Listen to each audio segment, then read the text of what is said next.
So dear students, इस lecture video में हम थॉमस कैलकुलस की एक्सरसाइज 3.5 का जो टॉपिक है डेरिवेटिव कैलकुलेशंस, उसके क्वेश्चन नंबर 37 को स्टार्ट करने जा रहे हैं। इन क्वेश्चंस में हमसे कहा गया है कि जो आपका ये गिवन फंक्शन है, आपने इस फंक्शन को डेरिवेट कर देना है। तो जो पहला स्टेप होता है डेरिवेट करने का, वो क्या होता है, हमें बोथ साइड्स पे डेरिवेटिव अप्लाई करना होता है।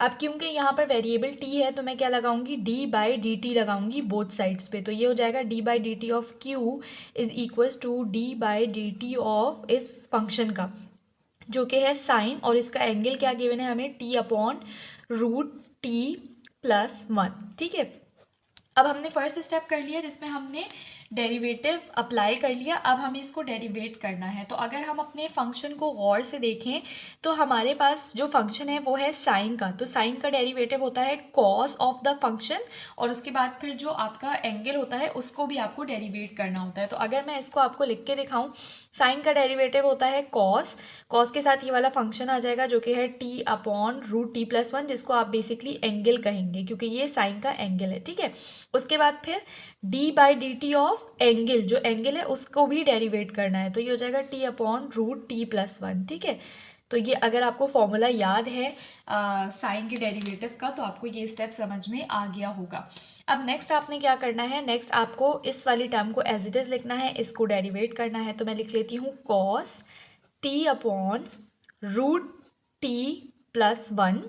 अब देखें, इसको अगर मैं गौर से देखूँ ना, तो यहाँ पर मेरे पास दो फंक्शंस हैं जो कि डिवाइड हो रहे हैं। तो ये अप्लाई होगा मेरे पास u/v रूल।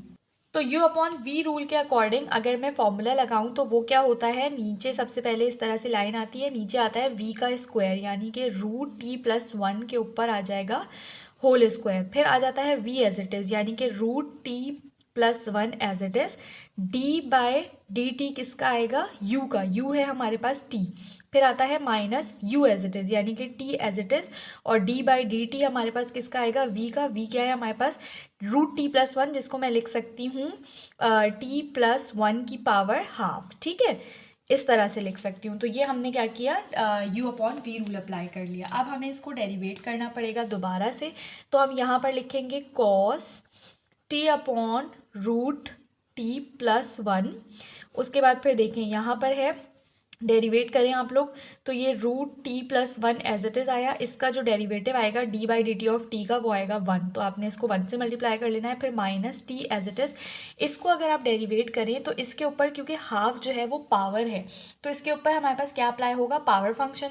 पावर फंक्शन के अकॉर्डिंग पावर नीचे आ जाती है, पावर में से 1 सब्ट्रैक्ट हो जाता है। तो t+1 की जो नई पावर है वो क्या होगी, जब आप 1/2 में से 1 सब्ट्रैक्ट करेंगे तो आपके पास क्या बचेगा, -1/2। ठीक है, और उसके बाद फिर इसको भी डेरिवेट करना है। तो इसको डेरिवेट अगर आप करेंगे तो t का डेरिवेटिव 1 आएगा, और इस 1 का डेरिवेटिव, क्योंकि ये कांस्टेंट है, तो 0 आएगा। अगर आप चाहें तो आप 1 + 0 लिख दें, ताकि आपके एग्जामिनर को पता लगे कि आपको स्टेप पता है। ठीक है, अगर नहीं चाहें तो नहीं लिखें, कोई फ़र्क नहीं पड़ेगा, बट इट्स बेटर कि आप लिख लें ताकि कोई कन्फ्यूजन ना रहे एग्जामिनर को।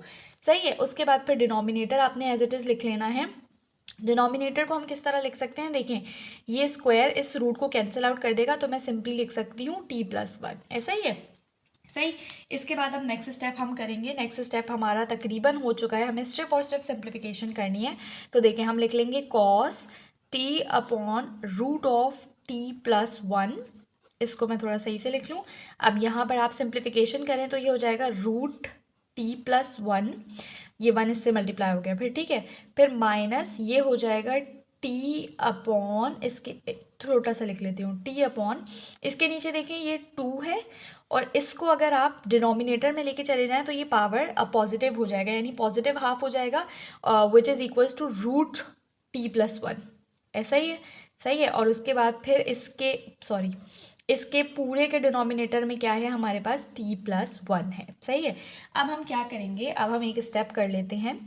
cos t/√t+1 को एज इट इज़ लिखा हमने, इस t+1 को हम बाहर ले आते हैं इस ब्रैकेट से, ताकि हमारे लिए क्वेश्चन थोड़ा आसान हो जाए। तो 1/t+1 इसको कर लें। ठीक है, अब आपने क्या करना है, देखें, अब यहाँ पर आपके पास जो फंक्शन है वो किस तरह बन गया, √t+1 -t/2 root T plus one. अब आपको देख के ज़्यादा अच्छे से समझ में आ रहा होगा, ठीक है। इस वाले स्टेप में इतना सही नहीं था, इसको बाहर जब हमने निकाल लिया तो अब आपको थोड़ा सही से समझ में आ रहा होगा। अब देखिए यहाँ पर आपने क्या करना है, इस वाले ब्रैकेट में आपको एलसीएम लेना पड़ेगा। तो ये वाले जो दोनों ब्रैकेट्स हैं ये आप एज इट इज़ लिख लें, cos T upon root T plus one, और उसके बाद फिर 1/t+1, ये एज इट इज़ आए हैं। यहाँ पर जब आप एलसीएम लेंगे तो डिनोमिनेटर में आपके पास आ जाएगा 2√t+1, और उसके बाद फिर ये इससे जाके जब मल्टीप्लाई होगा तो 2 और √t+1 दोनों जब कंबाइंड होंगे तो इसकी जगह मैं सिर्फ और सिर्फ लिख सकती हूँ t+1, ठीक है। Root into root will become power 1, तो ये पावर 1 आ गया फिर, ठीक है।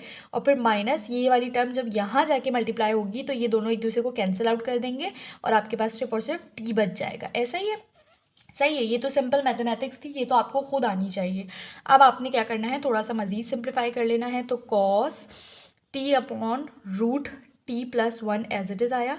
अब देखें यहाँ पर आप लोग क्या कर सकते हैं, यहाँ पर आप लोग कर सकते हैं इसको ओपन कर लें तो ये हो जाएगा 2t+2 -t अपॉन 2, और देखें एक ये t+1 और ये वाला t+1, इसकी जो पावर है वो है हाफ, तो दोनों पावर्स ऐड हो जाएंगी। तो जब आप 1 के अंदर हाफ ऐड करते हैं तो ये आता है आपके पास 3/2, आंसर इसका आता है 3/2, ठीक है। तो यहाँ पर आप लिख सकते हो कि t+1 की जो पावर है वो मेरे पास है 3/2, सही है। इससे क्या होगा, अब देखें 2t में से आपने सिंपली t को माइनस कर देना है तो आपके पास आंसर आ जाएगा cos t upon root t+1, और यहाँ से आपके पास आ जाएगा t, 2t में से t गया तो t+2 अपॉन 2t+1 की whole power 3/2, and this is the answer, ठीक है। तो ये हमने किस तरह से क्वेश्चन नंबर 37 को सिंपली सॉल्व कर लिया है। अब हम मूव करेंगे क्वेश्चन नंबर 38 की तरफ। ये जो क्वेश्चन नंबर 38 है बहुत ही ज़्यादा सिंपल क्वेश्चन है, तो मैं आप सबको यही सजेस्ट करूँगी कि इस क्वेश्चन को पहले आप लोग खुद सॉल्व करिए, उसके बाद अपने सॉल्यूशन को मेरे सॉल्यूशन के साथ मैच कर लें, ठीक है। ये क्वेश्चन मैं सिर्फ उन स्टूडेंट्स के लिए करवा रही हूँ जो मुझे कमेंट सेक्शन में कहते हैं कि प्लीज़ आप हमारे नाम पर कोई क्वेश्चन मत छोड़ा करें, आप खुद सारे क्वेश्चन करवा दिया करें। बट इससे आप लोगों को कॉन्फिडेंस आएगा, इसलिए मैं कोशिश करती हूँ कि जो आसान है वो मैं आप लोगों के ऊपर छोड़ दूँ। बट अगर आप लोग चाहते हैं कि मैं आप लोगों को सॉल्व करवाऊँ तो ये मेरी भी फिर आप लोगों से रिक्वेस्ट है कि पहले आपने खुद इसको अटैम्प्ट करना है, कोशिश करनी है, फिर मेरे सॉल्यूशन से मैच करना है, ठीक है। सो चलिए स्टार्ट करते हैं।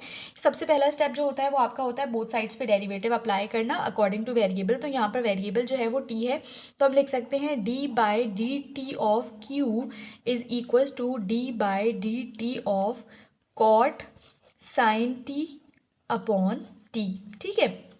अब अगले स्टेप में आपको डेरिवेट करना है, तो आपको पता है कॉट का जो डेरिवेटिव होता है वो होता है माइनस कोसेक स्क्वायर, तो आप यहाँ पे लिख सकते हैं माइनस कोसेक स्क्वायर, और ये पूरा फंक्शन आ जाएगा जो कि है साइन t अपॉन t, और उसके बाद फिर आता है d/dt किसका, एंगल का। तो एंगल मेरे पास क्या है, एंगल है मेरे पास साइन t अपॉन t, ठीक है।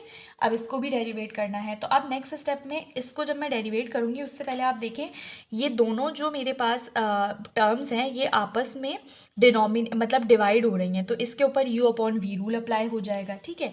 तो यहाँ पर अब मैं u upon v rule apply करूँगी, उससे पहले मैं इस वाली टर्म को एज इट इज़ लिख लूँगी। तो इस टर्म को मैंने एज इट इज़ लिख लिया, ठीक है। u upon v rule apply होने जा रहा है इसलिए मैंने ब्रैकेट का यूज़ कर लिया। u अपॉन वी रूल के according v as it is आता है डिनोमिनेटर में आता है v का स्क्वायर, ऊपर आता है v as it is, d/dt किसका आ जाएगा, साइन t का, ठीक है। उसके बाद फिर आता है minus u as it is, यानी कि sine t as it is, और d/dt किसका आ जाएगा, t का, सही है। थोड़ा जल्दी में स्टेप्स आगे पीछे हो रहे हैं बट आपने समझ लेना है ये ब्रैकेट यहाँ पर नहीं है, सही। अब देखें नेक्स्ट स्टेप आपके पास क्या हो जाएगा, minus cosec square sine t upon t, ये एज इट इज़ आया। यहाँ पर अब आप डेरिवेट करें t as it is, sine का डेरिवेटिव क्या होता है, कॉस t, और यहाँ पर t को जब आप डेरिवेट करेंगे दोबारा से तो आंसर 1 ही आएगा, हम लिख लेते हैं, सही है। फिर minus sine t as it is आया, ये वाला है, और इसको जब आप डेरिवेट करोगे इसका आंसर आ जाएगा 1, और डिनोमिनेटर में आपके पास है t², ठीक है जी। अब आप इसको थोड़ा सा सिंप्लीफाई कर लें तो ये जाएगा minus cosec square sine t, और डिनोमिनेटर में t, और यहाँ से हो जाएगा t cos t minus sine t और डिनोमिनेटर में टी स्क्वायर। तो भाई ये इसका आंसर था। ठीक है, ये जो इतने एक्स्ट्रा स्टेप्स मैंने करवाए हैं ये सिर्फ आप लोगों की खातिर करवाए हैं ताकि आप लोगों को समझ आए, वरना जो मैंने अपने पास रफ में सॉल्व किया है ना ये आप लोग देख सकते हैं, एक सिंगल स्टेप के अंदर मैंने इस क्वेश्चन को सॉल्व कर लिया है। तो इसीलिए मैं कह रही थी बहुत आसान क्वेश्चन है, आप लोग खुद से ट्राई करें। सो स्टूडेंट्स यहाँ पर हम अपने इस एक्सरसाइज 3.5 के जो क्वेश्चंस हैं इनको ख़त्म करते हैं। नेक्स्ट लेक्चर वीडियो में मैं 3.5 के जो फर्दर इंपॉर्टेंट क्वेश्चंस हैं वो आप लोगों के साथ सॉल्व करूँगी। तो अगर लेक्चर वीडियो आप लोगों को पसंद आई है तो प्लीज़ चैनल को सब्सक्राइब करिए, मुझे कॉमेंट सेक्शन में मोटिवेट करिए और अपने फ्रेंड्स के साथ भी चैनल को शेयर करें ताकि मैं डेली आप लोगों के लिए नई नई ऐसी ही वीडियोज़ लेकर आती रहूँ।